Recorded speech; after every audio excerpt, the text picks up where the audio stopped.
Sesi 7. Segalanya tercapai melalui firman Tuhan pada akhir zaman. Umat pilihan Tuhan di seluruh dunia telah menyambut Tuhan hanya dengan mendengar suaranya. Pada akhir zaman, Tuhan Yesus telah datang kembali menjadi daging untuk kedua kalinya, dan Dia adalah Tuhan yang Maha Kuasa. Tuhan yang Maha Kuasa telah mengungkapkan lebih dari 10 juta firman kebenaran. Setelah membaca firman Tuhan yang Maha Kuasa, orang-orang dari semua agama dan denominasi, dari semua negara dan wilayah yang mencintai kebenaran dan merindukan penampakan Tuhan, mereka semua telah mengenali bahwa ini adalah suara Tuhan. Tanpa ragu, mereka telah menerima pekerjaan Tuhan yang Maha Kuasa pada akhir zaman dan menyambut kedatangan Tuhan kembali. Ini benar-benar menggenapi firman Tuhan Yesus. Domba-dombaku mendengarkan suaraku, dan aku mengenal mereka, dan mereka mengikut aku. Beberapa orang berkata, "Engkau bersaksi bahwa Tuhan Yesus telah datang kembali menjadi daging. Tetapi aku tidak akan percaya sampai aku melihat Tuhan yang Maha Kuasa dengan mataku sendiri." Apakah pandangan ini benar? Mari kita pikirkan. Apakah kita percaya kepada Tuhan Yesus karena kita melihatnya? Tidak. Kita belum pernah melihat Tuhan Yesus dengan mata kita sendiri. Melalui para pengkhotbah yang membagikan Injil Tuhan Yesus dan dengan membaca firman-Nya di Alkitab, kita merasa bahwa semua firman-Nya adalah kebenaran dan dengan demikian menerimanya. Selain itu, apakah melihat anak manusia dengan mata sendiri berarti orang pasti akan percaya kepadanya? 2000 tahun yang lalu, ketika Tuhan Yesus datang, Dia secara pribadi berbicara dan melaksanakan pekerjaannya. Semua orang Farisi dari Yudaisme melihatnya dengan mata mereka sendiri. Jadi mengapa mereka tidak percaya bahwa Yesus adalah Mesias yang akan datang? Itu karena mereka tidak mengenali Tuhan Yesus melalui firman-Nya. Itulah mengapa kepercayaan kepada Tuhan seharusnya tidak didasarkan pada penglihatan mata sendiri, melainkan pada suara Tuhan. Suara Tuhan mengacu pada semua firman yang keluar dari mulut-Nya. Semua firman ini adalah kebenaran. Jika seseorang tidak dapat mengenali bahwa semua firman ini adalah kebenaran, sekalipun dia melihat anak manusia dengan mata kepala sendiri, dia tetap tidak akan mengenalinya sebagai Tuhan yang berinkarnasi, dan dia hanya akan memperlakukannya seperti orang biasa. Oleh karena itu, orang yang mencoba mengenali Tuhan hanya berdasarkan penglihatan adalah orang yang paling bodoh. Orang seperti itu tidak akan pernah mengenali Tuhan. Seperti yang dikatakan Alkitab, Domba-dombaku mendengarkan suaraku, dan aku mengenal mereka, dan mereka mengikut aku. Demikianlah iman datang dengan mendengar, dan mendengar firman Kristus. Tuhan yang Maha Kuasa berfirman, Dia yang adalah Tuhan yang berinkarnasi akan memiliki esensi Tuhan, dan Dia yang adalah Tuhan yang berinkarnasi akan memiliki pengungkapan Tuhan. Karena Tuhan menjadi daging, Dia akan mendatangkan pekerjaan yang ingin Dia lakukan, dan karena Tuhan menjadi daging, Dia akan mengungkapkan siapa Dia, dan akan dapat membawa kebenaran kepada manusia, menganugerahkan hidup kepadanya, dan menunjukkan jalan kepadanya. Daging yang tidak memiliki esensi Tuhan pasti bukan Tuhan yang berinkarnasi. Ini tidak diragukan lagi. Jika manusia berniat untuk menyelidiki apakah daging itu adalah daging inkarnasi Tuhan, manusia harus menegaskannya dari watak yang dia ungkapkan dan perkataan yang dia ucapkan. Dengan kata lain, untuk menegaskan apakah itu adalah daging inkarnasi Tuhan atau bukan, Dan apakah itu jalan yang benar atau bukan? Orang harus membedakan berdasarkan esensinya. Jadi, untuk menentukan apakah itu daging Tuhan yang berinkarnasi atau bukan, kuncinya terletak pada esensinya, pekerjaannya, perkataannya, wataknya, dan banyak aspek lainnya, bukan pada penampilan lahiriahnya.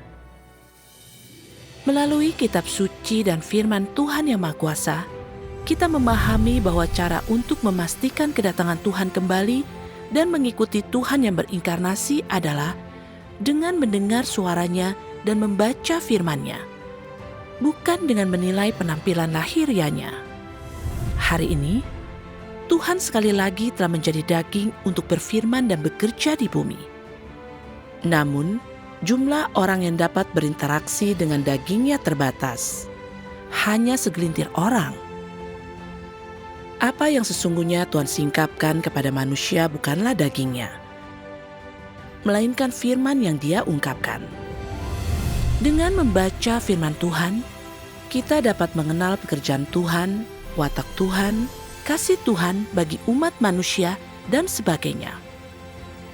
Domba Tuhan mengenali penampakan Tuhan dengan mendengar suaranya dan menerima kebenaran yang Dia ungkapkan.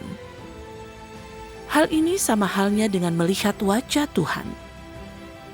Sampai hari ini, jutaan orang telah menerima pekerjaan Tuhan yang Maha Kuasa pada akhir zaman. Sebagian besar umat pilihan Tuhan di seluruh dunia belum pernah melihat wajah Tuhan yang Maha Kuasa dengan mata kepala sendiri. Tetapi mereka telah mendengar banyak kebenaran yang diungkapkan oleh Tuhan yang Maha Kuasa yang berinkarnasi dan memastikan bahwa Tuhan Yesus telah benar-benar datang kembali dan bahwa Tuhan yang Maha Kuasa adalah Tuhan Yesus yang datang kembali. Melalui firman Tuhan, mereka telah melihat penampakannya dan menghadiri perjamuan kawin anak domba.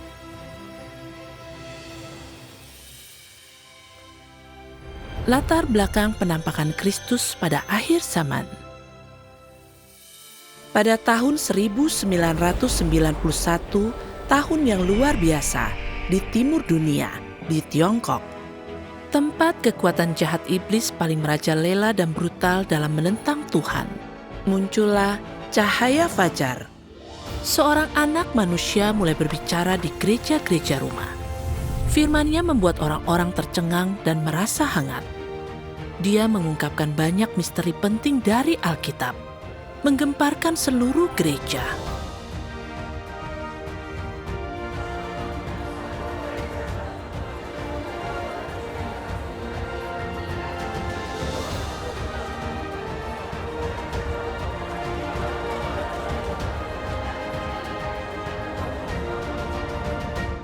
Pada Februari 1991, firman yang diungkapkan oleh Tuhan yang Maha Kuasa telah tersebar ke gereja-gereja di seluruh Henan. Ketika saya pertama kali membaca firman yang diungkapkan Tuhan yang Maha Kuasa, saya merasakannya begitu segar dan itu adalah sesuatu yang belum pernah saya dengar sebelumnya. Saya membaca ini dalam firman Tuhan yang Maha Kuasa.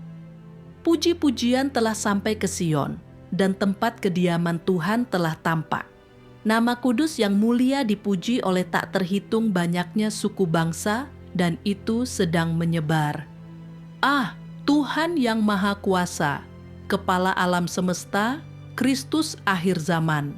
Dialah surya yang bersinar, yang telah terbit di seluruh alam semesta, di atas gunung Sion yang megah dan agung. Ketika saya membaca firman ini, saya merasa bahwa itu adalah kesaksian akan penampakan Tuhan yang bersaksi tentang kedatangan kembali Tuhan. Saya merasa sangat bersemangat saat itu. Tuhan telah datang kembali. Di manakah Dia? Di gereja mana Tuhan sedang mengucapkan firman ini? Nama kudus yang mulia, Tuhan yang Maha Kuasa, apakah ini nama Tuhan yang baru? Apakah itu berarti Tuhan sudah menampakkan diri dan mulai bekerja? Tuhan yang Maha Kuasa adalah Kepala alam semesta, Kristus akhir zaman. Dia adalah surya yang bersinar, yang menerangi segala sesuatu, seperti cahaya yang besar menerangi dunia yang gelap ini. Akhirnya, saya menyadari bahwa Tuhan yang Maha Kuasa adalah penampakan Tuhan. Bukankah ini adalah kedatangan kembali Tuhan Yesus? Tuhan telah datang kembali. Ini berita besar yang luar biasa. Kami semua merasa sangat bersemangat. Setelah itu, semua orang berkumpul dan dengan penuh semangat bersekutu dan membahas apa yang telah kami baca. Semakin kami bersekutu, semakin kami merasakan bahwa kata-kata ini adalah perkataan Tuhan. Jadi, saat itu juga kami semua merasa bahwa kami telah menyambut Tuhan dan telah diangkat ke hadapan takhta Tuhan. Kemudian, saya membaca lagi firman Tuhan yang Maha Kuasa. Raja yang menang duduk di takhtanya yang mulia. Dia telah menggenapi penebusan dan memimpin seluruh umatnya untuk menampakkan diri dalam kemuliaan. Segala sesuatu ada di dalam tangannya, dan dengan hikmat dan kuasanya yang ilahi, dia telah membangun dan meneguhkan Sion. Dengan kemegahannya, dia menghakimi dunia yang berdosa. Dia menghakimi berlaksa-laksa negara dan bangsa, bumi dan laut, dan semua makhluk hidup di dalamnya, dan juga mereka yang mabuk oleh anggur persundalan. Tuhan pasti akan menghakimi mereka. Ketika saya membaca kata-kata ini, itu tampak sangat mendalam bagi saya. Setelah itu, Tuhan yang Maha Kuasa mulai mengungkapkan lebih banyak firman, hampir 1 bagian per hari. Firman yang diterima terus-menerus itu disampaikan kepada gereja-gereja. Dan semakin kami membaca firman Tuhan yang Maha Kuasa, semakin banyak terang yang kami rasakan di hati kami. Karena firman Tuhan yang Maha Kuasa tidak hanya menunjukkan kepada kami jalan untuk melakukan kebenaran, tetapi juga mengungkapkan banyak misteri Alkitab. Misalnya, apa artinya diangkat dan apa itu Gunung Sion? Apa itu buah yang matang pertama? Dan 144.000 anak laki-laki yang menang. Gadis bijaksana, gadis bodoh, serta membuka gulungan kitab, membuka ke-7 meterai, ke-7 cawan, ke-7 malapetaka, bunyi ke-7 sangkakala, dan ke-7 guruh yang berkumandang.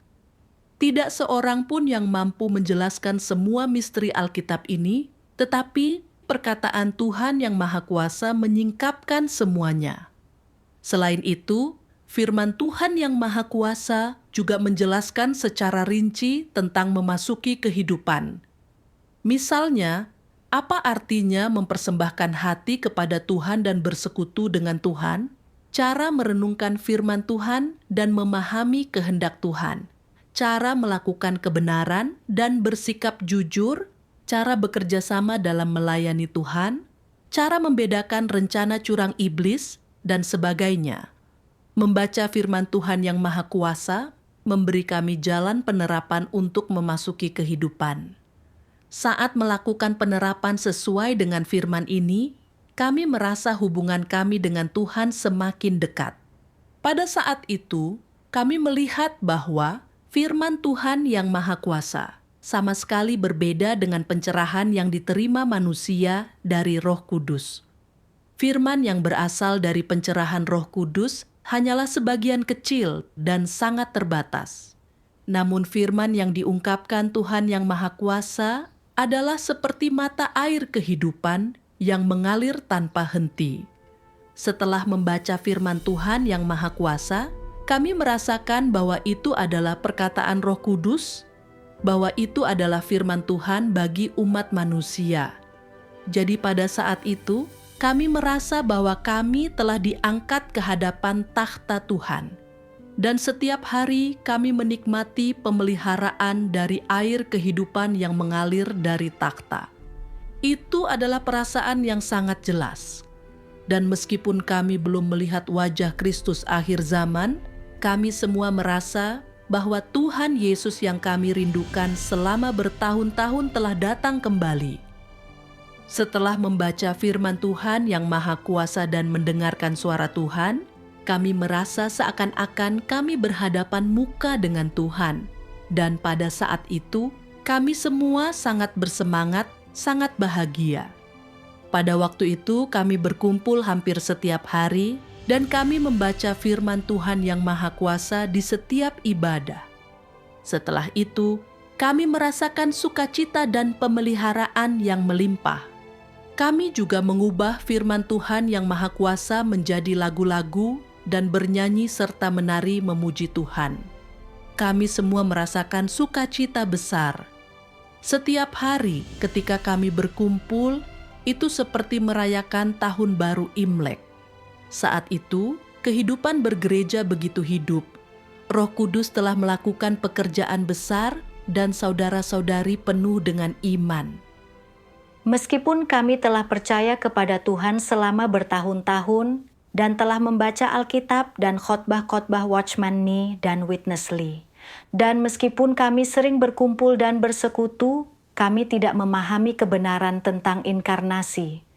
Jadi, ketika kami pertama kali mendengar firman dan perkataan Tuhan yang Maha Kuasa, kami mengira firman yang Dia ungkapkan adalah perkataan Roh Kudus. Kami tidak tahu bahwa Dia adalah Tuhan yang berinkarnasi. Kami hanya menganggap Dia sebagai orang yang menyampaikan perkataan dari Roh Kudus. Kami menganggap Dia sebagai orang yang melayani dengan fungsi khusus. Sebenarnya kami buta. Kami menyusun perkataannya ke dalam sebuah buku kecil, menyebutnya perkataan-perkataan Roh Kudus. Setiap hari ketika kami berkumpul, kami membaca perkataan-perkataan Roh Kudus dan semakin mengurangi waktu membaca Alkitab. Pada saat itu, Tuhan yang Maha Kuasa juga tinggal bersama kami, memperkatakan kebenaran untuk membekali kami, kapanpun dan dimanapun. Dia juga menyingkapkan kecongkakan, kepentingan diri sendiri, dan sifat membenarkan diri sendiri, kelicikan, keegoisan, kehinaan, dan watak-watak jahat kami lainnya, yang kami perlihatkan dalam kehidupan sehari-hari, juga berbagai bentuk kerusakan dalam natur kami, serta berbagai pikiran dan perasaan yang tersembunyi di dalam hati kami. Setiap firman-Nya menjangkau jauh ke dalam hati kami, dan meskipun firman ini keras dan menjengkelkan, itu semua adalah fakta dan kenyataan, sehingga kami benar-benar diyakinkan. Kami berpikir dalam hati, bagaimana Dia bisa mengetahui semua kerusakan di hati kami? Bagaimana Dia bisa mengetahui pikiran kami? Tuhan menyelidiki hati manusia. Siapakah selain Tuhan yang mampu mengenal manusia dengan sangat baik? Dan siapakah yang bisa melihat kebenaran dan hakikat kerusakan manusia?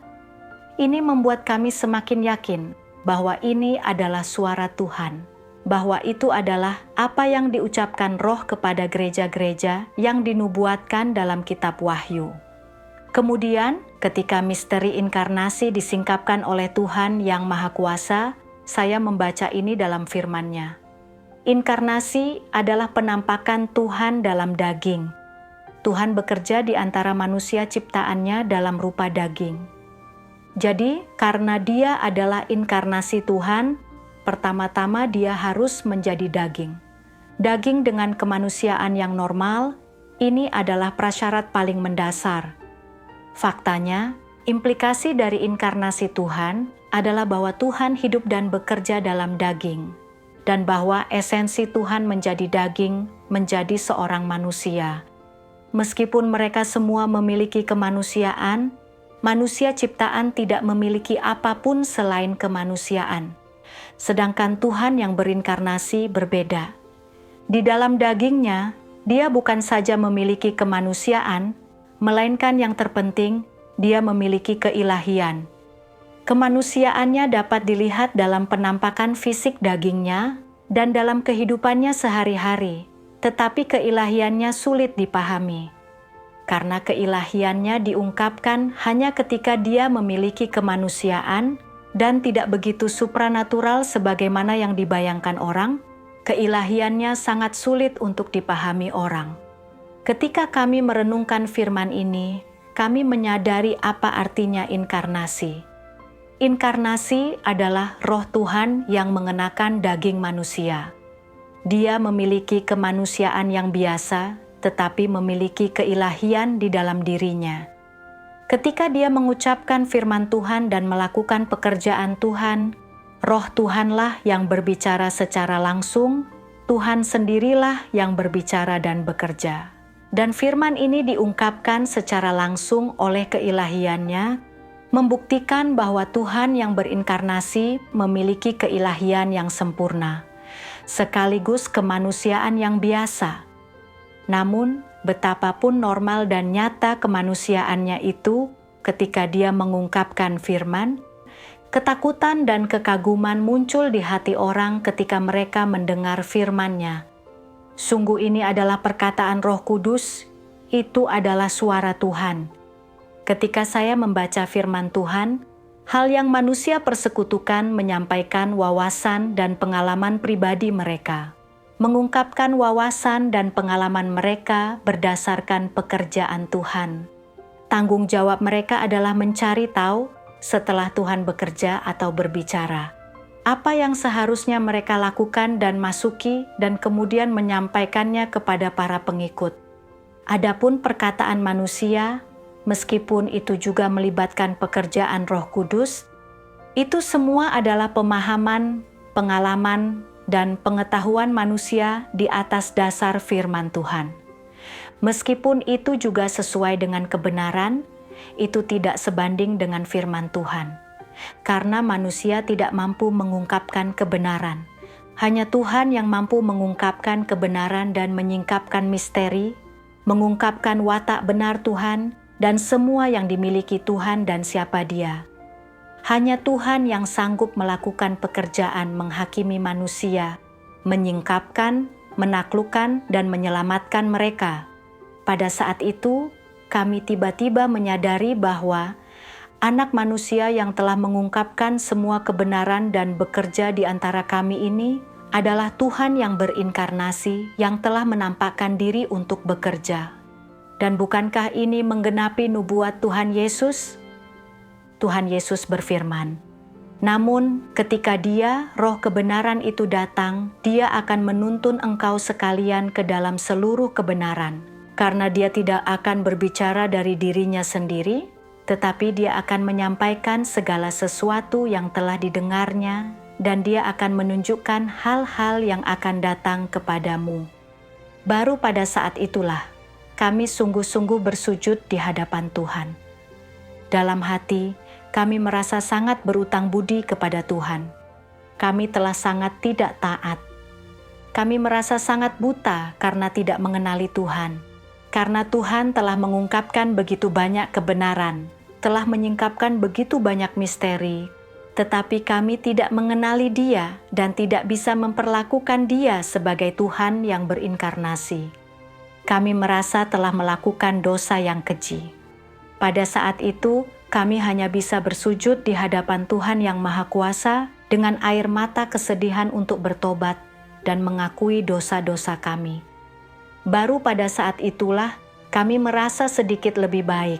Baru pada saat itulah kami merasa aman dan damai. Oleh karena itu, ketika Tuhan menjadi daging, tidak ada yang tahu kedatangannya dan tidak ada yang menyambutnya. Bahkan ketika Tuhan mulai menampakkan diri dan bekerja, mengucapkan firman-Nya pada tahun 1991, orang-orang masih belum mengenalinya. Ini menggenapi nubuat Alkitab. Tentang hari dan saat itu tidak ada yang tahu. Tidak ada malaikat di sorga yang tahu. Anak juga tidak, hanya Bapa saja yang tahu. 2 tahun setelah Tuhan mulai berfirman, barulah orang-orang menyadari bahwa Dia bukanlah orang biasa, melainkan Tuhan Yesus yang datang kembali.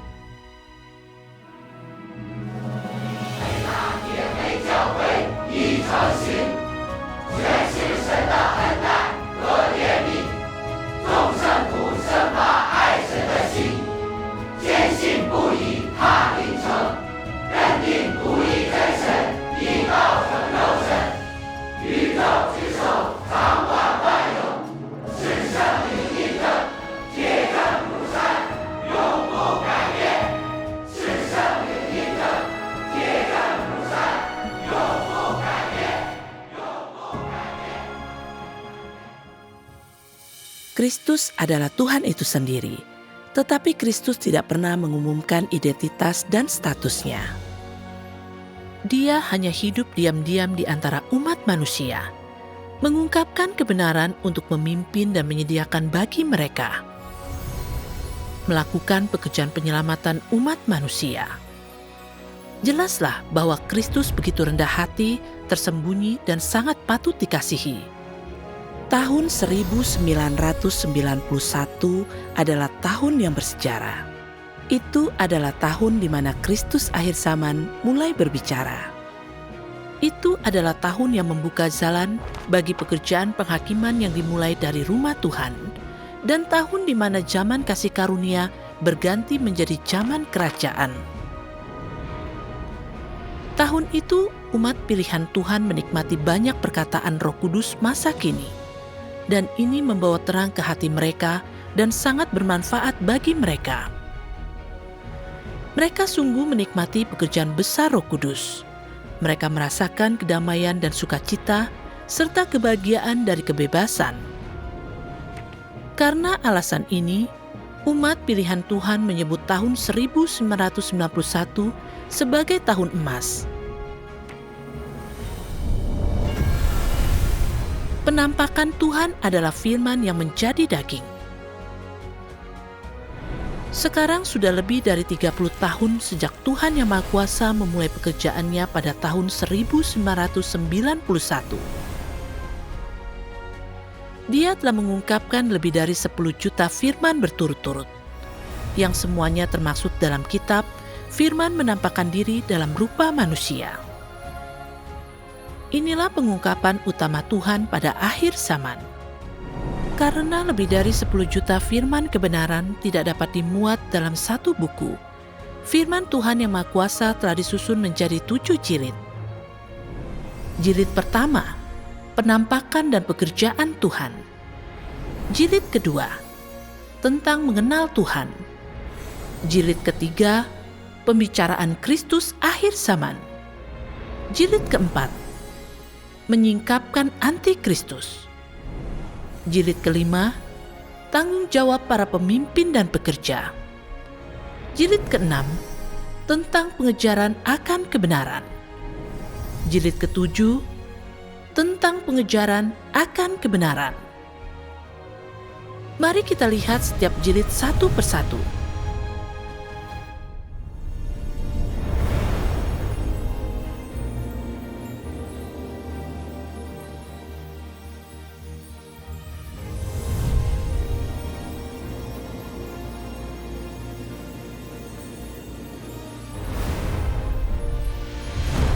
Firman menampakkan diri dalam rupa manusia. Jilid pertama, penampakan dan pekerjaan Tuhan. Jilid ini menandai pertama kalinya Tuhan berfirman kepada seluruh umat manusia sejak penciptaan dunia. Perkataan-perkataan ini merupakan teks pertama yang diungkapkan Tuhan di antara manusia, di mana Dia menyingkapkan manusia, membimbing mereka, menghakimi mereka, dan berbicara dari hati ke hati dengan mereka. Ini juga merupakan perkataan pertama di mana Tuhan membuat manusia mengetahui jejak langkahnya, tempat Dia bersemayam, watak Tuhan, apa yang Tuhan miliki, dan siapa Dia, pemikiran Tuhan, dan kepeduliannya terhadap umat manusia. Dapat dikatakan bahwa ini adalah perkataan pertama sejak penciptaan dunia yang Tuhan sampaikan kepada umat manusia dari tingkat yang ketiga dari surga. Ini juga pertama kalinya Tuhan menggunakan identitas yang melekat pada dirinya untuk menampakkan diri dan mengungkapkan suara hatinya kepada umat manusia melalui firman. Dalam jilid ini, Tuhan telah mengungkapkan firman yang penuh otoritas dan kuasa. Pada saat yang sama, Dia juga telah menyingkapkan banyak misteri, seperti misteri rencana pengelolaan 6.000 tahun Tuhan, tujuan kisah di balik pekerjaan Tuhan pada zaman hukum Taurat, zaman kasih karunia, dan zaman kerajaan. Misteri inkarnasi, perbedaan antara diselamatkan dan mencapai keselamatan sepenuhnya. kesudahan dan tempat tujuan berbagai jenis orang, misteri zaman kerajaan 1000 tahun, dan sebagainya. Dalam jilid ini, dia juga telah menghakimi dan menyingkapkan pencemaran serta niat dalam kepercayaan manusia kepada Tuhan, serta esensi natur manusia yang telah dirusak sedemikian dalamnya oleh iblis, watak iblis mereka, dan sebagainya. Tuhan yang Maha Kuasa telah mengungkapkan dan menganugerahkan kepada umat manusia semua kebenaran yang dibutuhkan oleh umat manusia yang rusak untuk mencapai keselamatan sepenuhnya dan disempurnakan. Kebenaran-kebenaran ini begitu melimpah dan membuka mata. Setelah membaca firman ini, banyak domba Tuhan mengenali bahwa inilah suara Tuhan, bahwa Tuhan Yesus benar-benar telah datang kembali, dan sekali lagi telah kembali menjadi daging untuk berfirman. Dan bahwa Tuhan yang Maha Kuasa adalah Tuhan Yesus yang datang kembali.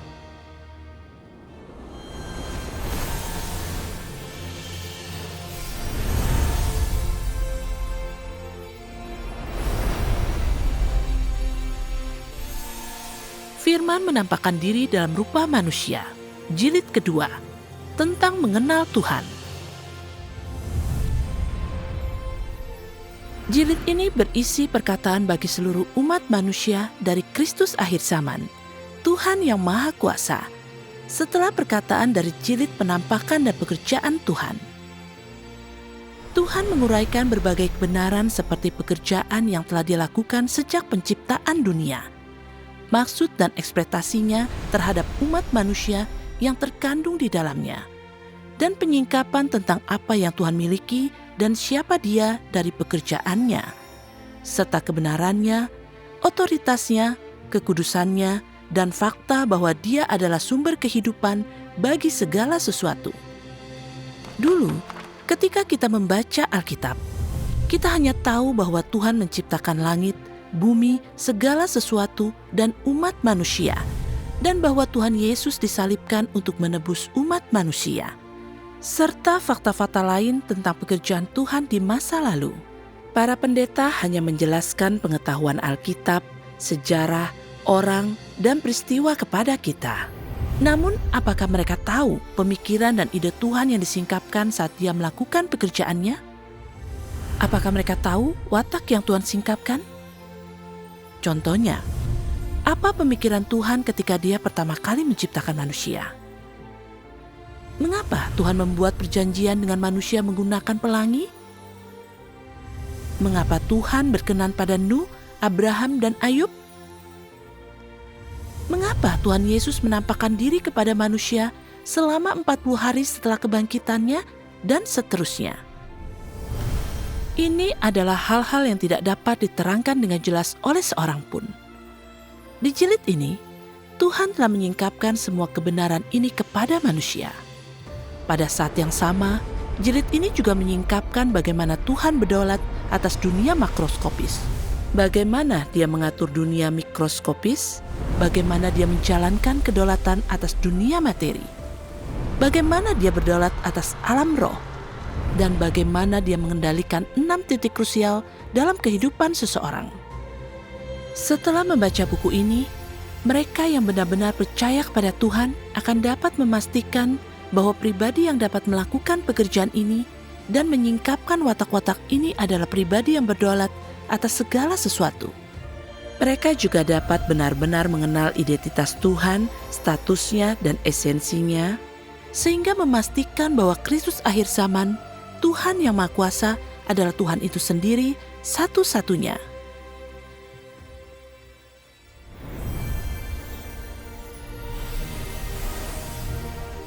Firman menampakkan diri dalam rupa manusia. Jilid ketiga, pembicaraan Kristus akhir zaman. Jilid ini terdiri dari firman yang diucapkan untuk menanggapi masalah-masalah yang ada di gereja dan kesulitan-kesulitan nyata yang dihadapi umat pilihan Tuhan di jalan masuk kehidupan mereka. Firman ini tidak hanya menunjukkan esensi dan keadaan manusia saat ini, tetapi juga menunjukkan kepada orang tujuan yang harus mereka kejar. Ini sangat bermanfaat bagi pemahaman manusia akan kebenaran dan pencapaian jalan masuk kehidupan. 2000 tahun yang lalu, Tuhan Yesus mengajarkan kita untuk mengasihi sesama seperti diri kita sendiri dan mengampuni orang lain. Namun, mengapa kita sering gagal melakukannya? Karena pada waktu itu, Tuhan Yesus hanya memberi kita beberapa ajaran dasar dan tidak menyingkapkan akar dari dosa kita, sebab orang tidak sanggup menanggungnya. Sekarang, Tuhan Yang Maha Kuasa telah menyingkapkan natur iblis kita dan menyediakan lebih banyak jalan penerapan seperti apa akar dari dosa dan penentangan kita terhadap Tuhan, bagaimana kita bisa mengatasi watak congkak kita, bagaimana kita bisa menjadi orang yang jujur, bagaimana kita bisa tunduk kepada Tuhan dan mengasihinya. Oleh karena itu, jilid ini menunjukkan kepada kita jalan untuk melepaskan diri dari dosa dan memungkinkan kita untuk mencapai keselamatan sepenuhnya. Setelah membaca jilid ini, kita melihat bahwa Kristus adalah kebenaran, jalan, dan hidup. Jadi, Kristus dapat mengungkapkan kebenaran sesuai dengan kebutuhan orang kapan saja dan di mana saja, dan Dia dapat menyingkapkan kerusakan orang serta menunjukkan jalan penerapan kapan saja dan di mana saja. Kita semua dapat memastikan ini di dalam hati kita. Meskipun Kristus terlihat biasa dan normal, Dia adalah Tuhan yang berinkarnasi. Kita juga menyadari bahwa Tuhan yang menjadi daging pada akhir zaman untuk melaksanakan pekerjaannya itu benar-benar bermanfaat bagi keselamatan kita.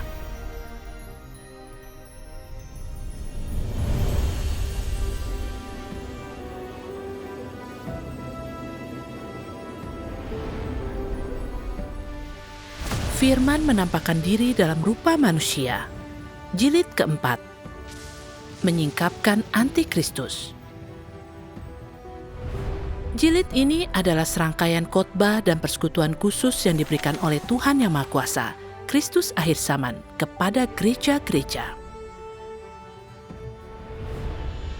Tuhan menyingkapkan setiap perwujudan watak antikristus secara menyeluruh, sehingga orang dapat memahaminya dengan jelas dan membedakan esensi natur antikristus. Watak antikristus adalah watak iblis, yang juga dimiliki seluruh umat manusia yang rusak. Untuk diselamatkan sepenuhnya oleh Tuhan, seseorang harus menerima penghakiman dari firman Tuhan sebelum mereka dapat disucikan. Kebenaran yang menyingkapkan antikristus ini berfungsi sebagai peringatan, pengingat, penyingkapan, dan penghakiman yang sangat bermanfaat untuk memahami kebenaran, mengenal diri sendiri, dan memperoleh penyucian. Hanya dengan mengenali antikristus, seseorang dapat terhindar dari penyesatan oleh orang lain, berhenti mengidolakan dan mengikuti orang lain, sehingga pada akhirnya dapat mengikuti Tuhan, menyembahnya, dan tunduk kepadanya.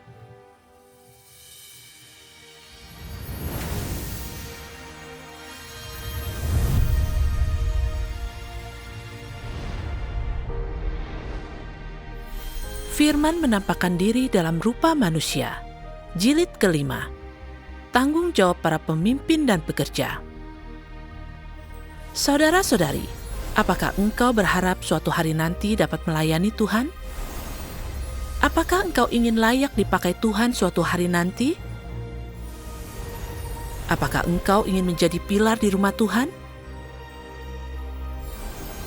Memiliki keinginan untuk dipakai oleh Tuhan saja tidaklah cukup. Kita juga perlu memahami apa yang Tuhan tuntut dari mereka yang melayaninya. Jilid ini berisi khotbah dan persekutuan Tuhan Yang Maha Kuasa, Kristus akhir zaman.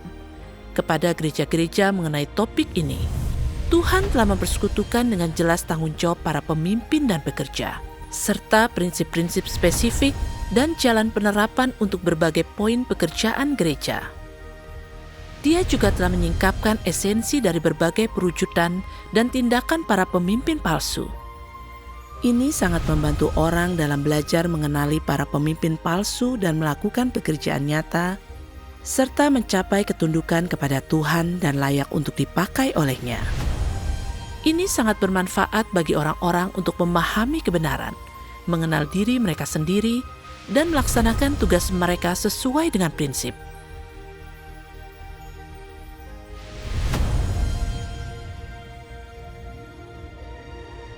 Oleh karena itu, kebenaran dalam Jilid 5 paling spesifik dan komprehensif untuk menyempurnakan para pemimpin dan pekerja.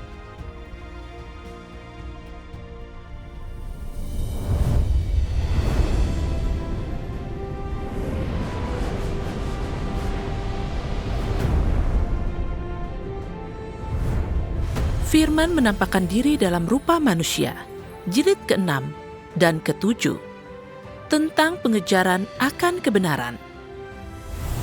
Kedua jilid ini berisi persekutuan dan khotbah khusus dari Tuhan Yang Maha Kuasa, Kristus akhir zaman, kepada gereja-gereja.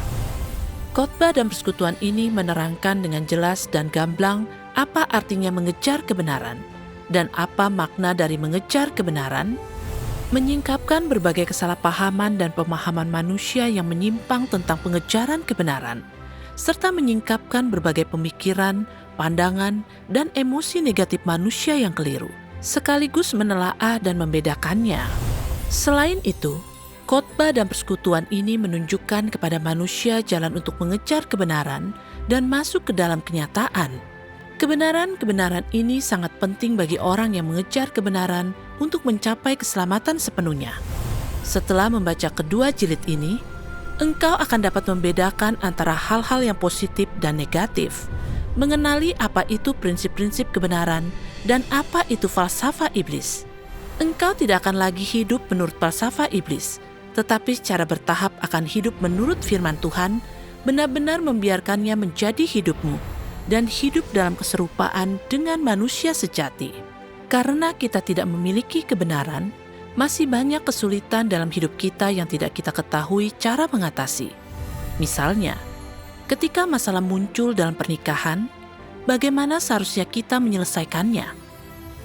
Bagaimana seharusnya kita menghadapi kematian orang yang kita kasihi? Bagaimana seharusnya kita menghadapi dan mengalami penyakit?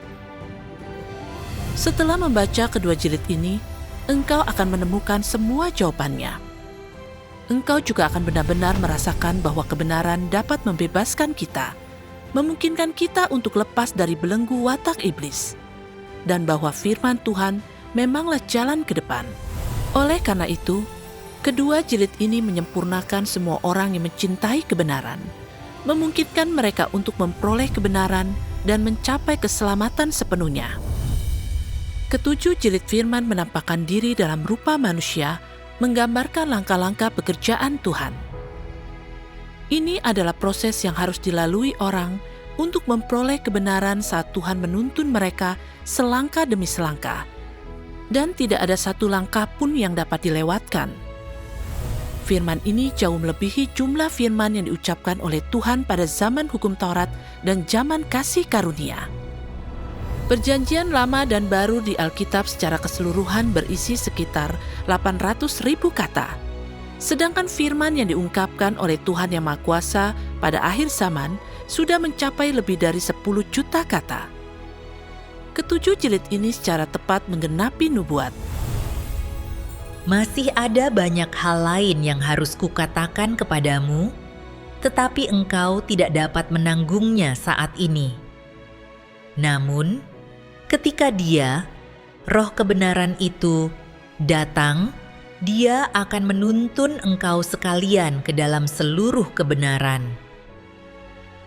Barang siapa memiliki telinga, hendaklah dia mendengarkan apa yang diucapkan Roh kepada gereja-gereja. Bagi ia yang menang, akan kuberi makan dari pohon kehidupan yang ada di tengah-tengah taman Firdaus Tuhan. Sudah selesai. Akulah Alfa dan Omega, yang pertama dan yang terakhir. Aku akan memberikan kepada ia yang haus air dari mata air kehidupan dengan cuma-cuma. Tuhan Yang Maha Kuasa berfirman, "Engkau semua memahami misteriku di surga lebih banyak daripada Yesaya dan Yohanes. Engkau semua mengetahui keindahan dan kehormatanku lebih daripada semua orang kudus di zaman sebelumnya. Apa yang telah engkau semua terima bukan hanya kebenaranku, jalanku, dan hidupku, melainkan juga penglihatan dan pewahyuan yang lebih hebat daripada penglihatan dan pewahyuan Yohanes. Engkau semua memahami jauh lebih banyak misteri dan juga telah melihat wajah asliku. Engkau semua telah menerima lebih banyak penghakimanku dan mengetahui lebih banyak tentang watak benarku. Jadi, meskipun engkau semua dilahirkan pada akhir zaman, apa yang kau pahami adalah hal-hal sebelumnya dan di masa yang lampau, dan engkau juga telah mengalami hal-hal dari zaman sekarang, dan semua ini dilakukan olehku secara pribadi." Orang-orang pada zaman hukum Taurat hanya mengalami pekerjaan Tuhan Yahweh dalam menetapkan hukum, dan firman yang Tuhan ucapkan pada waktu itu memang sedikit. Orang-orang pada zaman kasih karunia hanya mengalami pekerjaan penebusan oleh Tuhan Yesus dan mendapat sedikit pemahaman tentang belas kasihan serta kasih dan kebaikan Tuhan. Namun, setelah membaca firman Tuhan Yang Maha Kuasa pada akhir zaman, kita tidak hanya memahami pekerjaan yang Tuhan lakukan di 2 zaman sebelumnya, tetapi kita juga secara pribadi mengalami pekerjaan penghakiman yang Tuhan lakukan di zaman kerajaan, dan kita telah melihat watak benar dan esensi kudus Tuhan. Pada saat yang sama, Tuhan Yang Maha Kuasa juga telah menyingkapkan banyak misteri mengenai pekerjaan Tuhan di masa depan. Oleh karena itu, kebenaran yang Tuhan Maha Kuasa anugerahkan kepada kita hari ini jauh melampaui apa yang diperoleh oleh orang-orang kudus dari semua zaman sebelumnya. Ini adalah berkat khusus Tuhan bagi kita. Anak manusia yang dapat mengungkapkan begitu banyak kebenaran. Tuhan Yang Maha Kuasa, Kristus akhir zaman, adalah Tuhan Yesus yang datang kembali. Daging biasa ini adalah penampakan Tuhan, perwujudan kebenaran. Selain Tuhan, siapa yang dapat berbicara secara begitu tuntas tentang misteri-misteri besar pekerjaan Tuhan ini? Siapa yang dapat memahami pekerjaan Tuhan? Selain Tuhan, siapa yang dapat mengungkapkan kebenaran dan memberi kehidupan kepada manusia? Siapa yang dapat mengungkapkan suara hati Tuhan dan watak Tuhan? Siapa yang dapat memeriksa kedalaman hati manusia dan menyingkapkan semua kerusakan serta pemikiran yang tersembunyi di lubuk hati? Siapa yang dapat menyelamatkan manusia, menyucikan manusia, dan menunjukkan kepada manusia jalan untuk mencapai keselamatan sepenuhnya dan menyingkirkan dosa? Tidak ada manusia yang dapat mengungkapkan kebenaran, apalagi menunjukkan jalan untuk menyingkirkan dosa. Selama ribuan tahun, tak terhitung banyaknya orang yang percaya kepada Tuhan. Dan ada banyak teolog, pemimpin gereja, serta tokoh rohani terkenal, tetapi tidak seorang pun dari mereka mampu mengungkapkan kebenaran. Esensi manusia berasal dari iblis. Manusia tidak secara alami memiliki kebenaran. Jadi mereka tidak dapat mengungkapkan kebenaran, apalagi mengungkapkan apa yang Tuhan miliki dan siapa Dia. Manusia hanya dapat memahami sejumlah kebenaran yang terbatas dengan mengalami firman Tuhan, dan mereka hanya dapat berbicara sedikit tentang pengalaman mereka akan firman Tuhan dan penghayatan dari pengalaman mereka akan pekerjaan Tuhan. Hanya Kristus yang berinkarnasi yang memiliki esensi ilahi dan merupakan perwujudan Roh Tuhan. Hanya Kristuslah kebenaran, jalan, dan hidup. Hanya Kristus yang dapat mengungkapkan kebenaran. Tuhan Yang Maha Kuasa berfirman, "Jalan hidup bukan sesuatu yang bisa dimiliki oleh siapapun, dan juga bukan sesuatu yang bisa diperoleh dengan mudah oleh setiap orang. Ini karena hidup hanya dapat berasal dari Tuhan, yang berarti hanya Tuhan itu sendiri yang memiliki esensi hidup, dan hanya Tuhan itu sendiri yang memiliki jalan hidup. Dengan demikian, hanya Tuhan yang adalah sumber hidup dan sumber air kehidupan yang terus mengalir tanpa henti. Ketujuh jilid firman Tuhan yang Maha Kuasa ini makin membuat kita memahami apa arti sesungguhnya dari firman menampakkan diri dalam rupa manusia. Mari kita baca beberapa bagian firman Tuhan yang Maha Kuasa. Tuhan yang Maha Kuasa berfirman, selama zaman kerajaan, Tuhan yang berinkarnasi berfirman untuk menaklukkan semua orang yang percaya kepadanya. Inilah firman menampakkan diri dalam rupa manusia. Tuhan telah datang selama akhir zaman untuk melakukan pekerjaan ini. Artinya, Dia telah datang untuk menggenapi makna penting yang sebenarnya dari firman menampakkan diri dalam rupa manusia. Dia hanya menyampaikan firman dan jarang ada kemunculan fakta. Inilah esensi dari firman menampakkan diri dalam rupa manusia, dan ketika Tuhan yang berinkarnasi menyampaikan firman-Nya, inilah penampakan firman dalam rupa manusia, dan inilah firman yang menjadi daging. Pada awalnya adalah firman, dan firman itu bersama-sama dengan Tuhan, dan firman itu adalah Tuhan, dan firman itu menjadi daging. Inilah pekerjaan yang akan Tuhan selesaikan pada akhir zaman, dan inilah bab terakhir dari seluruh rencana pengelolaannya, dan karena itu, Tuhan telah datang ke bumi dan mewujudkan firman-Nya dalam daging. Apa yang dilakukan sekarang ini, yang akan dilakukan di masa depan, yang akan diselesaikan Tuhan, tempat tujuan akhir manusia, mereka yang akan diselamatkan, mereka yang akan dimusnahkan, dan seterusnya. Semua pekerjaan yang harus diselesaikan ini pada akhirnya sudah dinyatakan dengan jelas, dan semuanya dalam rangka menggenapi makna penting yang sebenarnya dari firman menampakkan diri dalam rupa manusia. Tuhan akan menggunakan firman untuk menaklukkan alam semesta. Dia akan melakukan ini bukan melalui daging inkarnasinya, melainkan melalui perkataan dari mulut Tuhan yang menjadi manusia untuk menaklukkan semua orang di seluruh alam semesta. Hanya inilah firman menjadi manusia, dan hanya inilah penampakan firman dalam daging. Firman menampakkan diri dalam rupa manusia. Bukan berarti bahwa daging Tuhan menampakkan diri kepada setiap orang, melainkan bahwa Tuhan telah mewujudkan firman-Nya dan watak-Nya di dalam daging ini, dan melalui daging ini, Dia mengungkapkan kebenaran dan mengucapkan firman-Nya. Melalui daging inilah kita dapat menerima kebenaran.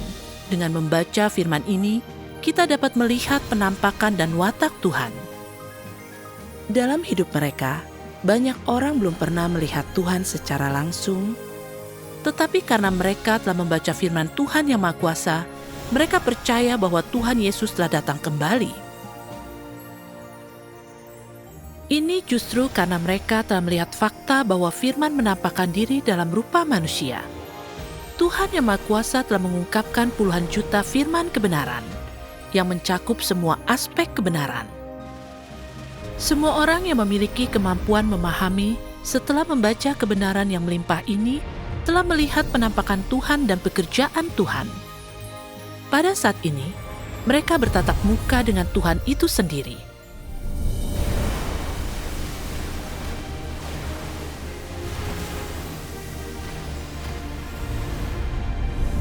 Injil Kerajaan telah menyebar ke seluruh dunia. Firman yang diungkapkan oleh Tuhan Yang Maha Kuasa telah diterjemahkan ke dalam lebih dari 40 bahasa dan tersedia secara gratis di internet untuk dicari dan diselidiki oleh seluruh umat manusia. Firman Tuhan makin tersebar luas setiap hari.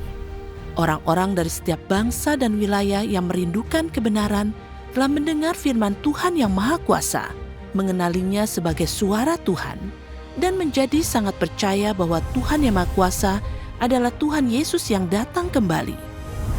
Satu persatu mereka berpaling kepada Tuhan yang Maha Kuasa. Gereja Tuhan yang Maha Kuasa bermunculan di semua negara dan wilayah bagaikan jamur di musim hujan. Satu persatu, umat pilihan Tuhan di seluruh dunia mulai menyebarluaskan firman Tuhan yang Maha Kuasa dan bersaksi tentang pekerjaannya. Setiap waktu, Injil Kerajaan Tuhan yang Maha Kuasa terus menyebar jauh dan luas. Setiap hari, banyak orang dari seluruh dunia menyelidiki pekerjaan Tuhan yang Maha Kuasa pada akhir zaman dan menerima Injil Tuhan yang Maha Kuasa. Inilah penggenapan firman Tuhan yang Maha Kuasa.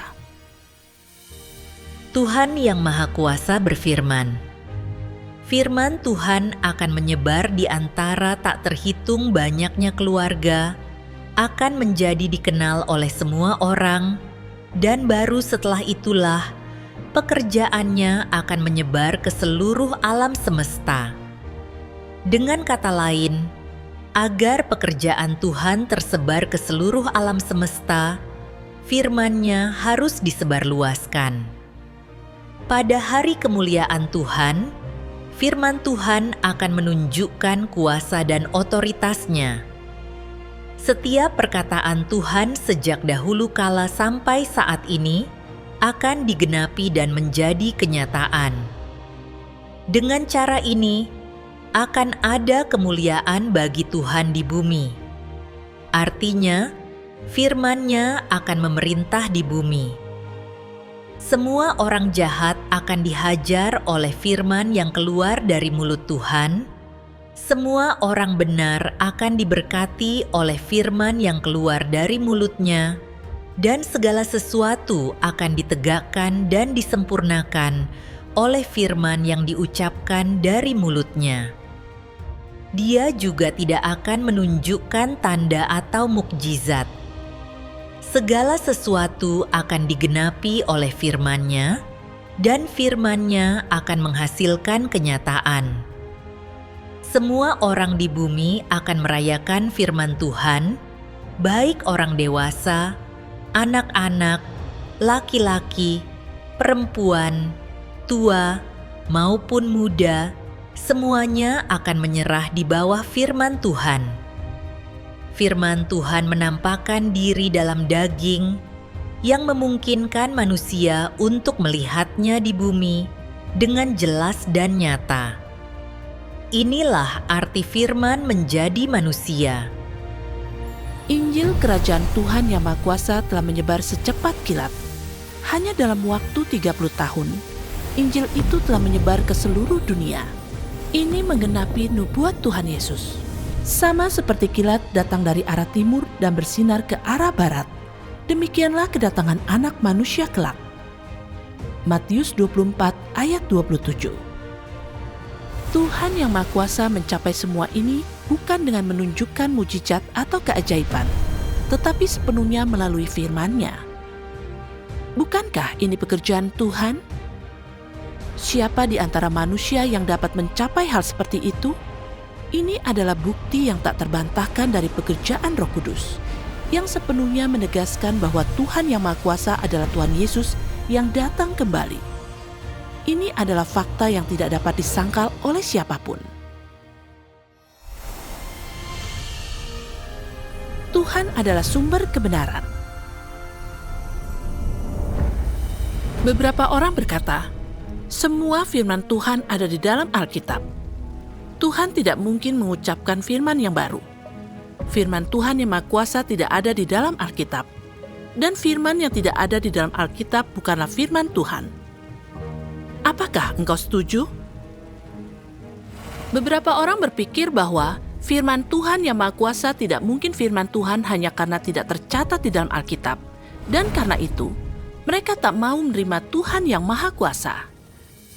Ketika Tuhan Yesus pertama kali menampakkan diri dan memulai pekerjaannya, firman yang dia ucapkan tidak tercatat dalam Perjanjian Lama. Jadi, dapatkah engkau mengutuk bahwa pekerjaan Tuhan Yesus palsu? Meskipun Perjanjian Baru mencatat beberapa firman Tuhan Yesus, jumlahnya sangat terbatas. Karena Tuhan Yesus mengucapkan begitu banyak firman selama 3,5 tahun berkhotbah. Apa yang tercatat dalam Perjanjian Baru hanyalah puncak gunung es. Ada banyak firman Tuhan Yesus yang tidak tercatat di dalam Alkitab. Beranikah engkau mengatakan bahwa firman Tuhan Yesus ini bukanlah kebenaran? Beranikah engkau mengatakan bahwa Tuhan Yesus bukanlah Tuhan yang benar? Dalam pekerjaan Tuhan sepanjang zaman, Dia telah mengungkapkan begitu banyak firman. Faktanya, sebagian besar firman Tuhan tidak tercatat di dalam Alkitab, baik di Perjanjian Lama maupun Perjanjian Baru. Firman Tuhan yang tercatat di dalam Alkitab sangatlah terbatas.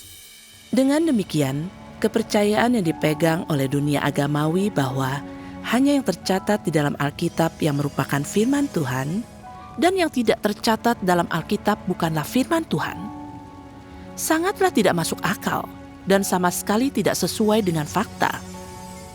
Oleh karena itu, penampakan dan pekerjaan Tuhan sama sekali tidak dapat ditentukan berdasarkan apakah itu dicatat di dalam Alkitab, melainkan berdasarkan apakah firman yang diungkapkan oleh Tuhan dalam pekerjaannya adalah kebenaran dan apakah itu dapat menyelamatkan manusia.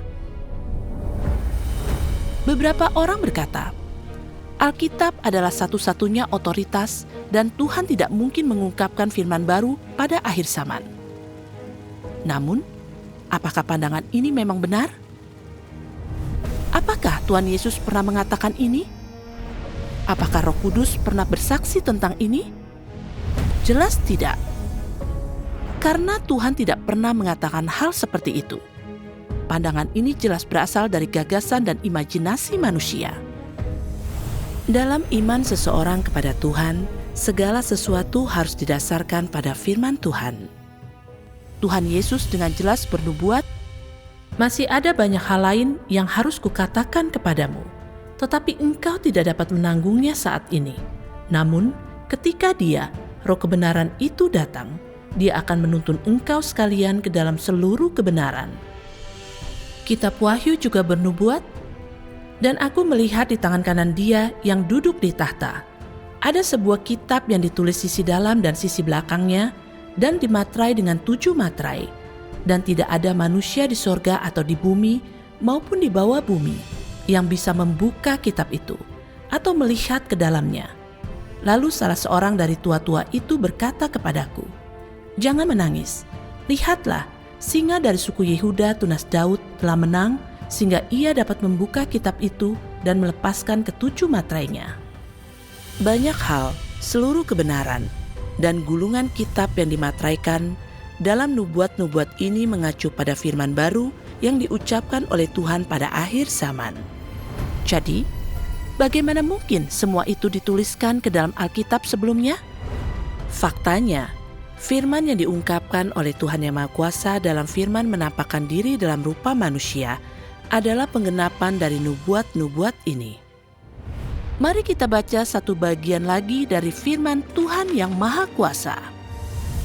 Tuhan Yang Maha Kuasa berfirman, "Lagi pula, mana yang lebih besar, Tuhan atau Alkitab? Mengapa pekerjaan Tuhan harus sesuai dengan Alkitab? Apakah Tuhan tidak punya hak untuk melampaui Alkitab? Tidak bisakah Tuhan meninggalkan Alkitab dan melakukan pekerjaan lain? Mengapa Yesus dan murid-muridnya tidak memelihara hari Sabat? Jika Dia bertindak berdasarkan hari Sabat dan sesuai dengan perintah-perintah Perjanjian Lama, mengapa Yesus tidak memelihara hari Sabat setelah Dia datang, tetapi malah membasuh kaki, menutup kepala, memecah roti, dan minum anggur? Bukankah semua ini tidak tercantum di dalam perintah Perjanjian Lama? Jika Yesus menaati Perjanjian Lama, Mengapa dia melanggar peraturan-peraturan ini? Engkau harus mengetahui mana yang ada lebih dahulu, Tuhan atau Alkitab. Sebagai Tuhan atas hari Sabat, tidak bisakah Dia juga menjadi Tuhan atas Alkitab? Jika engkau ingin melihat pekerjaan pada zaman hukum Taurat dan melihat bagaimana bangsa Israel mengikuti jalan Yahweh, engkau harus membaca Perjanjian Lama. Jika engkau ingin memahami pekerjaan pada zaman kasih karunia, engkau harus membaca Perjanjian Baru. Namun, bagaimana engkau melihat pekerjaan pada akhir zaman? Engkau harus menerima kepemimpinan Tuhan pada zaman sekarang dan memasuki pekerjaan pada zaman ini, karena inilah pekerjaan yang baru itu yang belum pernah dicatat oleh siapapun dalam Alkitab. Pada zaman ini, Tuhan telah menjadi daging dan memilih umat pilihan lainnya di Tiongkok. Tuhan bekerja di dalam diri orang-orang ini. Dia melanjutkan dari pekerjaannya di bumi, melanjutkan dari pekerjaan pada zaman kasih karunia. Pekerjaan pada zaman sekarang adalah jalan yang belum pernah ditempuh oleh manusia dan belum pernah dilihat oleh siapapun. Ini adalah pekerjaan yang belum pernah dilakukan sebelumnya. Inilah pekerjaan terbaru Tuhan di muka bumi. Jadi, pekerjaan yang belum pernah dilakukan sebelumnya bukanlah sejarah, karena masa kini adalah masa kini dan belum menjadi masa lalu. Orang-orang tidak tahu bahwa Tuhan telah melakukan pekerjaan yang lebih besar, yang lebih baru di bumi dan di luar Israel. Pekerjaan ini telah melampaui lingkup Israel dan di luar nubuatan para nabi. Ini adalah pekerjaan yang baru dan menakjubkan di luar nubuatan, dan pekerjaan yang lebih baru di luar Israel, dan ini adalah pekerjaan yang tidak bisa dipahami atau dibayangkan orang. Mana mungkin Alkitab memuat catatan-catatan yang jelas mengenai pekerjaan seperti ini? Siapakah yang bisa terlebih dahulu mencatat setiap bagian pekerjaan Tuhan zaman ini tanpa kelalaian? Kita dapat melihat bahwa pekerjaan Tuhan datang lebih dahulu, dan Alkitab adalah catatan yang menyusul. Cukup dengan melihat kembali fakta sejarah tentang bagaimana Alkitab terbentuk. Pola ini menjadi sangat jelas. Ketika Tuhan menciptakan langit dan bumi dan segala sesuatu, tidak ada Alkitab. Ketika Tuhan Yahweh melaksanakan pekerjaannya, Alkitab pun belum ada. Baru setelah Tuhan menyelesaikan pekerjaannya di zaman hukum Taurat, orang-orang mulai mencatat bagaimana Tuhan menampakkan diri dan bekerja pada waktu itu, dan bagaimana Dia memakai Musa untuk menetapkan hukum. Demikian pula, ketika Tuhan Yesus melaksanakan pekerjaannya, hanya ada Perjanjian Lama dan Perjanjian Baru belum ada. Perjanjian baru disusun lebih dari 300 tahun setelah Tuhan menyelesaikan pekerjaannya. Alkitab selalu disusun oleh generasi-generasi berikutnya setelah Tuhan menyelesaikan setiap tahap pekerjaannya. Pekerjaan Tuhan datang lebih dahulu dan Alkitab disusun sesudahnya. Inilah polanya. Oleh karena itu, firman dan pekerjaan Tuhan pada setiap tahap tidak mungkin dicatat dalam Alkitab terlebih dahulu. Pada akhir zaman, Tuhan Yang Maha Kuasa telah datang membawa pekerjaan penghakiman dan mengucapkan semua firman yang sepenuhnya menyelamatkan umat manusia. Sebagian besar ini disusun dalam kitab firman menampakkan diri dalam rupa manusia. Oleh karena itu, firman ini tidak mungkin telah dicatat terlebih dahulu di Alkitab. 2000 tahun yang lalu, orang-orang Farisi melakukan kesalahan yang sama. Mereka membatasi pekerjaan Tuhan pada firman Alkitab dan menggunakan kitab suci untuk menghakimi dan mengutuk firman dan pekerjaan baru Tuhan Yesus. Oleh karena itu, Tuhan Yesus berkata kepada mereka, Selidikilah kitab-kitab suci, karena engkau berpikir di dalamnya ada kehidupan kekal itu. Padahal kitab-kitab suci itu memberikan kesaksian tentang aku, dan engkau tidak mau datang kepadaku untuk memperoleh kehidupan. Alkitab hanya bersaksi bagi Tuhan, tetapi Alkitab itu sendiri tidak dapat menyediakan kehidupan bagi manusia. Tuhan adalah Tuhan atas Alkitab, dan hanya Tuhanlah sumber kehidupan. Di setiap zaman, Tuhan mengungkapkan firman-Nya sesuai dengan kebutuhan umat manusia. Pada zaman hukum Taurat, Tuhan hanya memberi umat manusia perintah-perintah sederhana untuk mengekang mereka dan membuat mereka mengenal dosa. Firman ini dicatat dalam Perjanjian Lama. Pada zaman kasih karunia, Tuhan Yesus menampakkan diri dan bekerja demi mengajari umat manusia untuk mengakui dosa mereka dan bertobat. Firman ini kemudian dicatat dalam Perjanjian Baru. Pada zaman kerajaan, Tuhan Yang Maha Kuasa telah menampakkan diri dan membuka gulungan kitab yang dimateraikan, mengungkapkan kebenaran yang lebih dalam dan lebih tinggi untuk menyingkirkan natur kita yang berdosa, serta menyucikan dan menyelamatkan umat manusia sepenuhnya. Dari sini, kita dapat melihat bahwa pekerjaan Tuhan terus maju secara bertahap, dan firman yang Tuhan ucapkan menjadi makin dalam dan bermakna seiring dengan perkembangan zaman dan kebutuhan umat manusia. Mari kita baca satu bagian dari firman Tuhan Yang Maha Kuasa, agar masalah ini menjadi lebih jelas lagi. Tuhan Yang Maha Kuasa berfirman, "Kenyataan yang ingin kujelaskan di sini adalah sebagai berikut. Siapa Tuhan dan apa yang dimilikinya tiada habisnya dan tak terbatas untuk selamanya. Tuhan adalah sumber kehidupan dan segala sesuatu. Dia tidak dapat dipahami oleh makhluk ciptaan apapun. Akhirnya, aku harus tetap mengingatkan semua orang, jangan lagi membatasi Tuhan dengan buku-buku, firman, atau perkataan-perkataannya di masa lalu. Hanya ada satu kata untuk menggambarkan satu-satunya karakteristik pekerjaan Tuhan, baru. Dia tidak suka mengambil jalan lama atau mengulang pekerjaannya. Lebih dari itu, Dia tidak ingin manusia menyembahnya dengan membatasinya dalam lingkup tertentu. Inilah watak Tuhan. Tuhan adalah Sang Pencipta dan sumber kehidupan manusia. Selama ribuan tahun, Dia terus-menerus berfirman dan bekerja, senantiasa menyediakan semua yang dibutuhkan umat manusia dan menuntun umat manusia untuk maju. Firman Tuhan bagaikan mata air hidup yang mengalir tanpa henti. Firman dan pekerjaan Tuhan tidak pernah dikekang oleh orang, peristiwa, atau hal apapun, apalagi dibatasi oleh Alkitab. Tuhan selalu mengucapkan lebih banyak firman dan melaksanakan lebih banyak pekerjaan baru sesuai dengan rencana pengelolaannya dan kebutuhan akan keselamatan umat manusia. Beberapa orang mungkin sangat ingin membaca firman baru ini, tetapi mereka merasa khawatir karena ada ayat Alkitab yang mengatakan, "Aku bersaksi kepada semua orang yang mendengar kata-kata nubuatan dari kitab ini.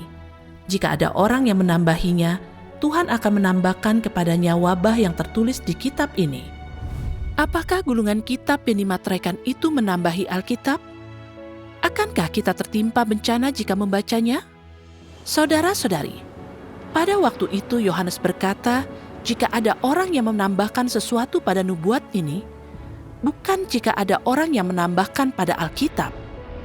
Lagi pula, ketika Yohanes mengucapkan firman itu, Perjanjian Baru bahkan belum disusun.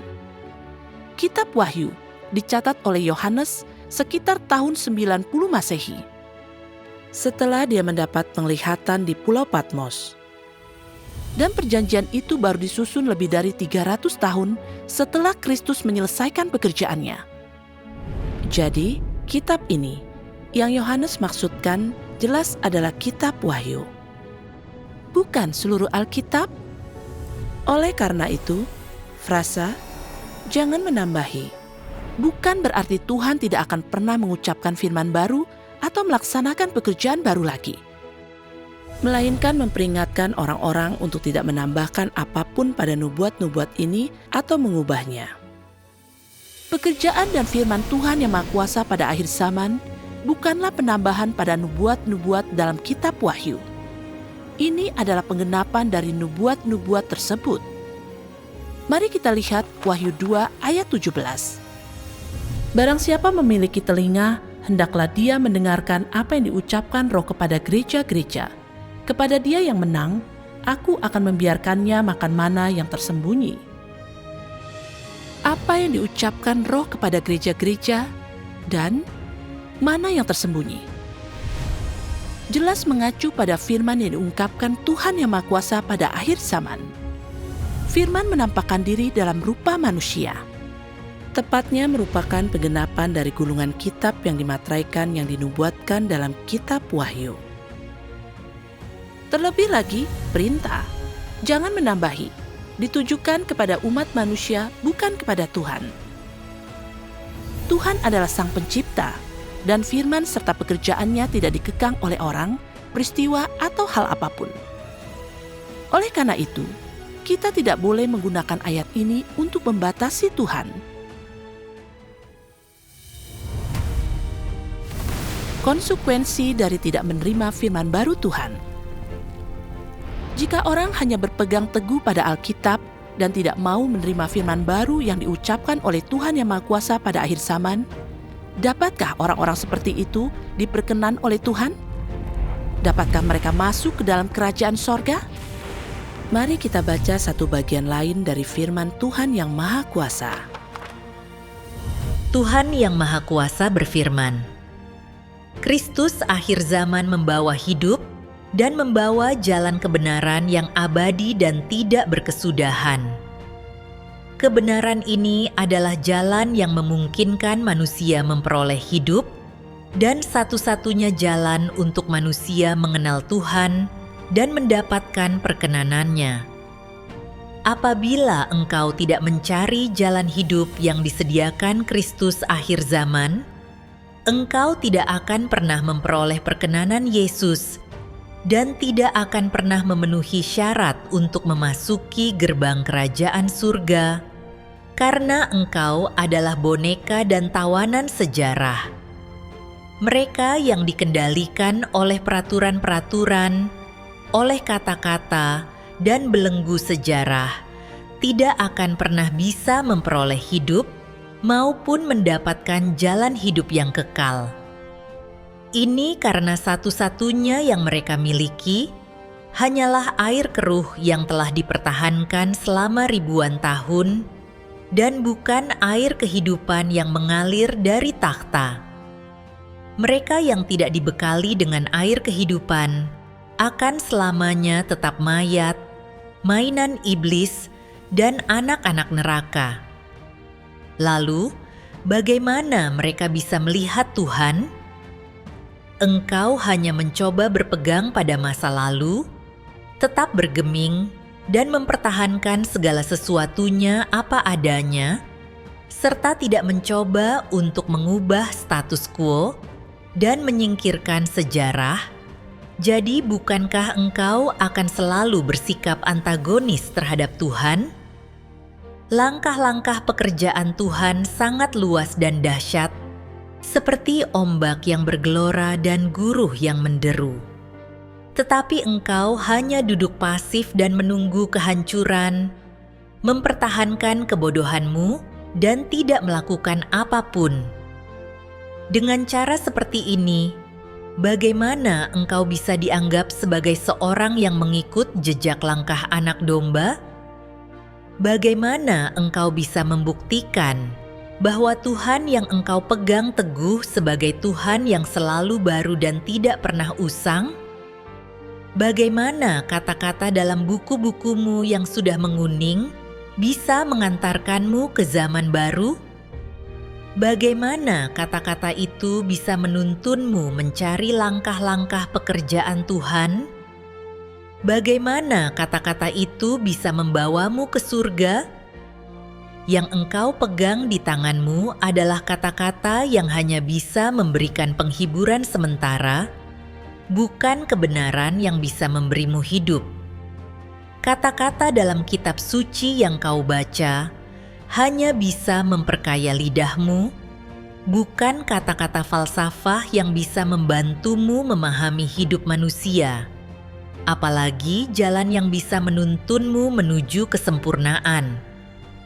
Tidakkah perbedaan ini membuatmu merenung? Tidakkah ini membantumu memahami misteri yang terkandung di dalamnya? Mampukah kau membawa dirimu ke surga untuk menemui Tuhan seorang diri? Tanpa kedatangan Tuhan, bisakah engkau membawa dirimu sendiri ke surga untuk menikmati kebahagiaan keluarga bersama Tuhan? Apakah sekarang engkau masih bermimpi?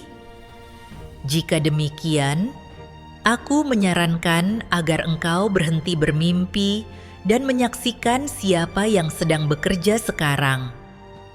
Lihatlah siapa yang sekarang sedang melakukan pekerjaan menyelamatkan manusia pada akhir zaman. Kalau engkau tidak melakukan itu, engkau tidak akan pernah mendapatkan kebenaran dan tidak akan pernah memperoleh hidup. Kebenaran yang diungkapkan oleh Tuhan Yang Maha Kuasa dalam firman menampakkan diri dalam rupa manusia, kini telah mencapai 7 jilid penuh, dan semuanya tersedia secara online. Tuhan telah mengungkapkan begitu banyak kebenaran. Tak terhitung banyaknya orang yang sekarang mengikuti Tuhan Yang Maha Kuasa. Dan ada begitu banyak kesaksian pengalaman tentang percaya kepada Tuhan Yang Maha Kuasa. Banyak sekali film yang memberi kesaksian bagi Tuhan, dan banyak lagu pujian yang memujinya. Selain itu, Injil Kerajaan pada saat ini telah menyebar ke lebih dari 100 negara di seluruh Asia, Eropa, Amerika, Afrika, dan Oseania. Umat pilihan Tuhan dari seluruh dunia telah menerima Tuhan Yang Maha Kuasa. Hasil yang luar biasa ini saja sudah cukup untuk membuat orang mengakui bahwa ini benar-benar pekerjaan Tuhan. Namun, jika kita mendengar begitu banyak kebenaran yang diucapkan oleh Tuhan Yang Maha Kuasa, tetapi tetap tak mau menerimanya, dan jika kita melihat fakta-fakta pekerjaan Tuhan, tetapi terus menolaknya, selamanya membatasi Tuhan di dalam Alkitab dan menolak firman-Nya yang baru, watak rusak kita tidak akan pernah disucikan. Kita pun tidak akan pernah bisa masuk ke dalam kerajaan sorga. Kita akan kehilangan keselamatan di akhir zaman untuk selamanya, dan akhirnya meratap serta menggertakkan gigi di tengah bencana. Ini berarti mendatangkan kehancuran bagi diri kita sendiri. Kita akan dikutuk dan disingkirkan oleh Tuhan selamanya. Ini menggenapi firman Alkitab. Karena jika kita dengan sengaja berbuat dosa setelah menerima pengetahuan kebenaran, maka tidak ada lagi korban untuk menghapus dosa itu. Tetapi yang ada adalah penghakiman mengerikan dan lautan api yang akan menghanguskan orang-orang durhaka.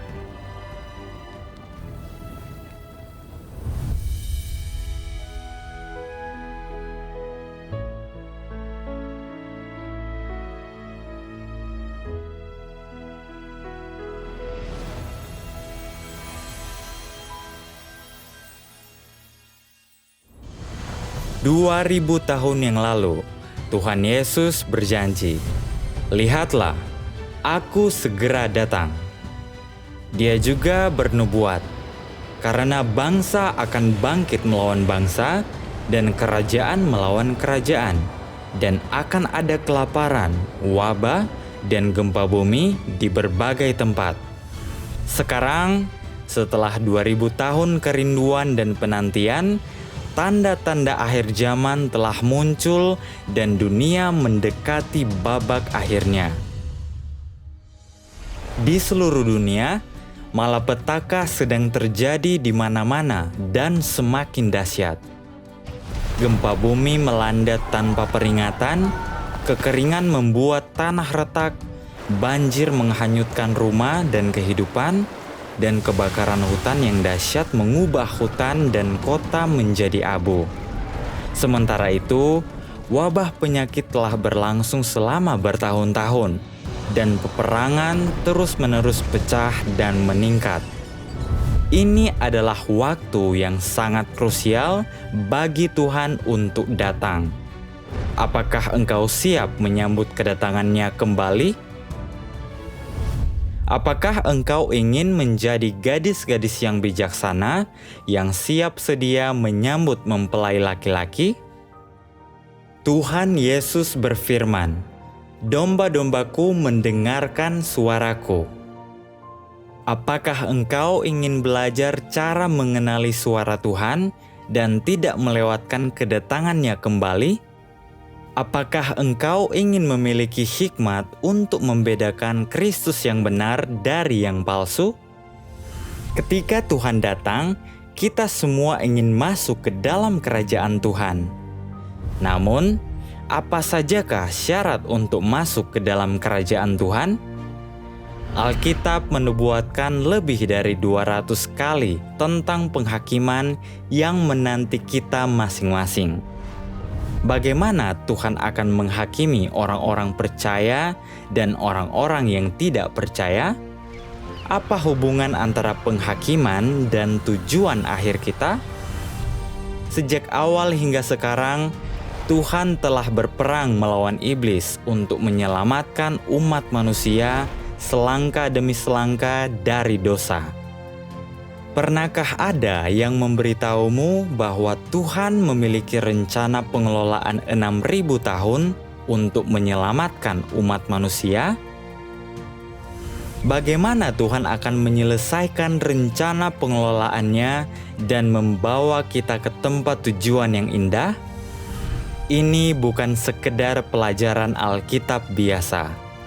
Di sini, kami akan mengungkapkan semua misteri yang belum pernah engkau dengar sebelumnya.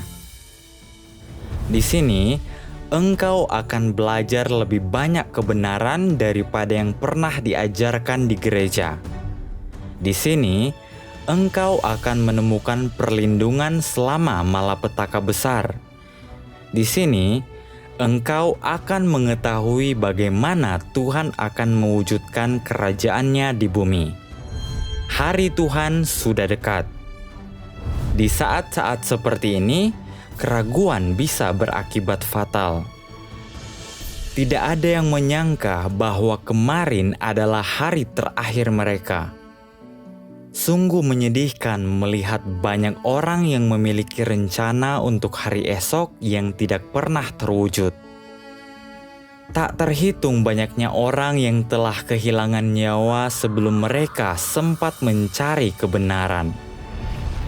Bagi kita yang masih memiliki hari ini, masih ada kesempatan untuk mendengar suara Tuhan. Kita tidak tahu apa yang akan terjadi esok, tetapi Tuhan tahu. Dan Dia memberimu jalan keluar, sebuah jalan menuju kehidupan, menuju kedamaian, dan menuju kerajaannya. Datanglah selagi masih ada waktu.